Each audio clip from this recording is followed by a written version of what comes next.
आइए हिंदू धर्म की समय की दिलचस्प अवधारणा को समझते हैं। ये एक सीधी रेखा में नहीं चलता। हम समय को भूत, वर्तमान और भविष्य में देखते हैं, है ना? पर क्या हो अगर ये पूरी कहानी न हो? हिंदू मान्यताओं में समय सीधा नहीं बल्कि एक चक्र की तरह है। ये बार बार खुद को दोहराता है। ये चक्र 4 युगों में बटा है। ये अच्छाई से बुराई की तरफ जाने वाली एक यात्रा की तरह है। इस चक्र की शुरुआत होती है सप्तयुग से। इसे स्वर्ण युग भी कहते हैं, जब सब कुछ उत्तम था। इस दौरान इंसान अपने सबसे अच्छे रूप में थे। चारों तरफ सिर्फ धर्म, शांति और सच्चाई थी। इसके बाद आता है त्रेता युग, जहां अच्छाई में पहली बार थोड़ी कमी आने लगती है। यहाँ धर्म और पुण्य में 25% की कमी आ जाती है, मतलब 1/4 अच्छाई कम हो गई। फिर आता है द्वापर युग।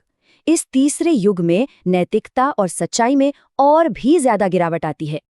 अब तक धर्म आधा रह जाता है, मतलब अच्छाई और बुराई का पलड़ा लगभग बराबर हो जाता है। तो देखिए कैसे हर युग के साथ धर्म का पतन होता जा रहा है, एकदम व्यवस्थित तरीके से। और माना जाता है कि हम अभी इसी युग में हैं, कलियुग, जो इस चक्र का आखिरी और सबसे अंधकारमय युग है। इस युग की पहचान है चारों तरफ फैला अधर्म, पाप और अज्ञान। हर तरफ बस संघर्ष ही संघर्ष है। जब ये चक्र अपने सबसे निचले स्तर पर पहुंचता है तो सृष्टि का विनाश हो जाता है। तो सवाल ये है कि क्या ये सब कुछ का अंत है या फिर ये एक जरूरी रीसेट बटन की तरह है। और यही इस चक्र की खूबसूरती है। विनाश अंत नहीं, बल्कि एक नई शुरुआत है।